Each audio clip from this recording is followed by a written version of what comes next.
I'm going to be honest with you, at this point in time, it's extremely hard for me to take Dabo Swinney serious anymore, and I can't believe it's come to that point. He's making an absolute fool of himself. The more he opens up his mouth, the more stupid he sounds and looks.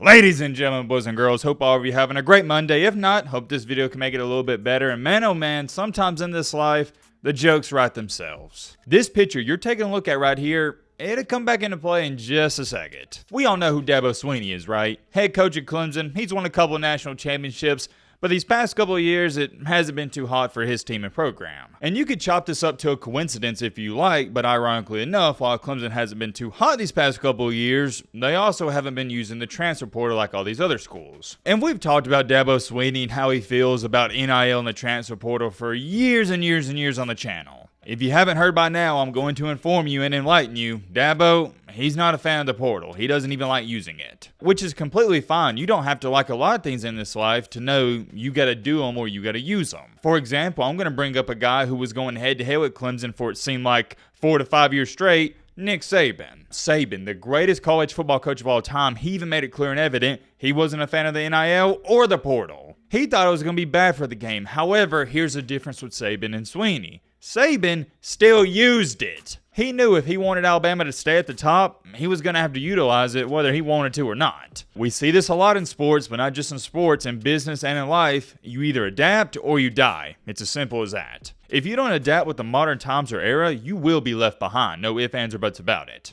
And when people talk about how Nick Saban's the greatest of all time, they bring up multiple different things, but to me, it was for how he adapted every single year or every couple of years. Whether that was with the game itself changing, a new quarterback, a new offensive scheme and system. However, he always did it. It's kind of funny, and I know it seems like we're talking about Alabama a lot here, but it's a good comparison because at one point in time, Clemson and Alabama were 1A, 1B. When Saban first got to Bama, y'all remember this, Bama was known as a defensive team that had a game-managing quarterback. That's it. But what happened around, I'd say, 2013, 14, and 15, Saban saw the game. It was changing. He knew if he wanted to keep up with everybody else, he was going to have to turn it up a little bit more on offense, and that's why he got Lane Kiffin, and the rest is history. The Lane Kiffin hire and how Alabama changed their offense way back then, nearly 10 years ago, that was an extremely pivotal point in Saban's career. I say all that to say this. Another pivotal point was using the transfer portal. And I've seen my fair share of Clemson fans stating, well, Matt, I don't think it's fair to blame the transfer portal for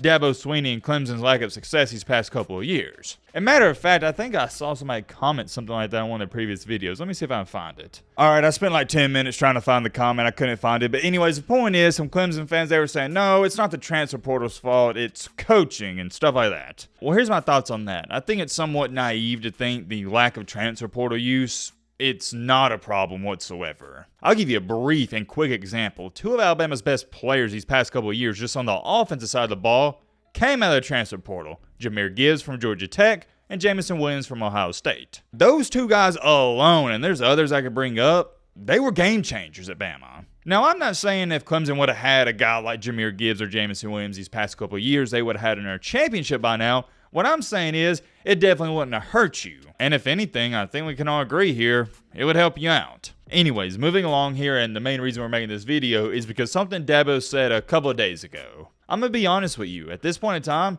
it's extremely hard for me to take Dabo Swinney serious anymore, and I can't believe it's come to that point. He's making an absolute fool of himself. The more he opens up his mouth, the more stupid he sounds and looks. He was recently asked about how Clemson was the only school not to take any players out of the portal in this recent cycle, and here's what he stated, quote unquote. I mean, it's really pretty simple. Most of the guys in the portal aren't good enough, I'm going to say that again, aren't good enough to play for us. That's just the reality of it.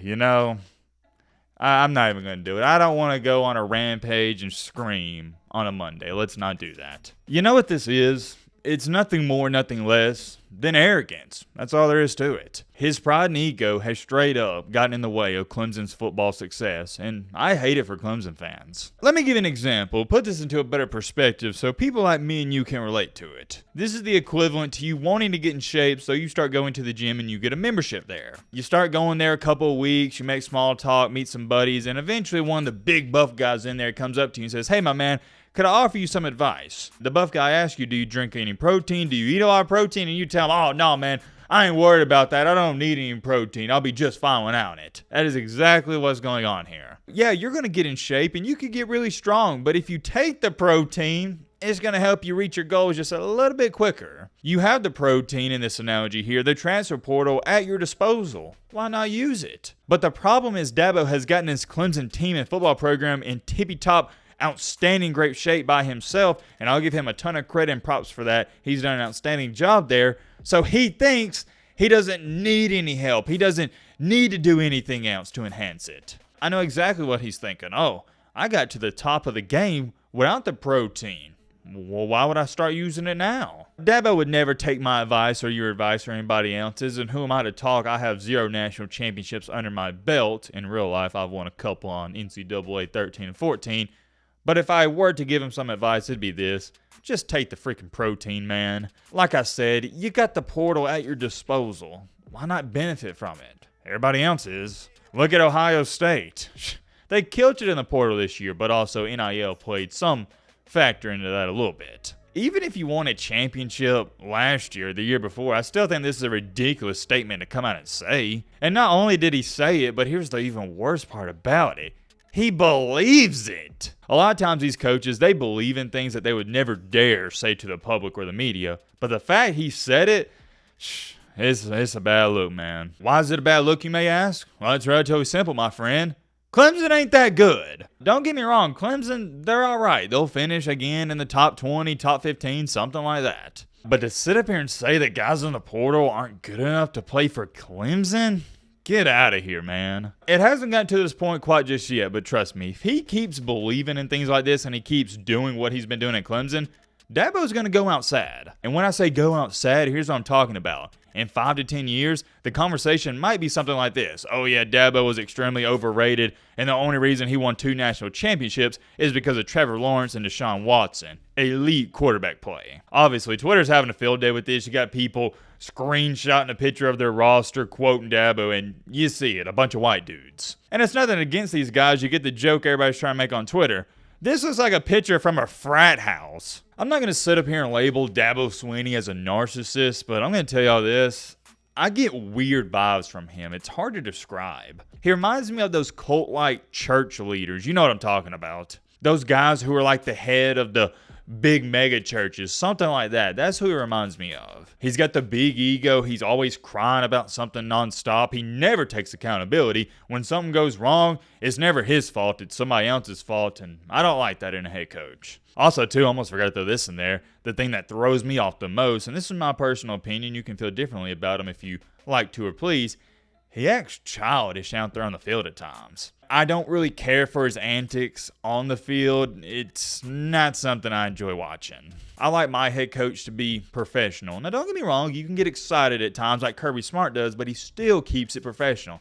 Dabo, not so much. I think he's a good coach. There's no debating that. But what's sad about it, especially for Clemson fans, is a couple of years back, he used to be a great coach, and he was almost in the conversation of elite. It looks like Dabo's going to go outside. Now, here's the good part for Clemson and Dabo. They play in the worst conference in the nation, the ACC. The ACC has been saving their butts. I've been saying it the past couple of years. If Clemson was in the SEC, they'd be going 7-5, 8-4 at best. But since they're in the sucky ACC, I haven't even taken a look at their schedule. They'll probably go yet again something like 10-2, maybe 11-1, or 9-3, something around that range. I'm personally kind of sick and tired of seeing Clemson play these sorry teams like Georgia Tech and Boston College and have a cupcake walk to the college football playoff. I want to see what they can do in a real conference like now, the Big Ten or SEC.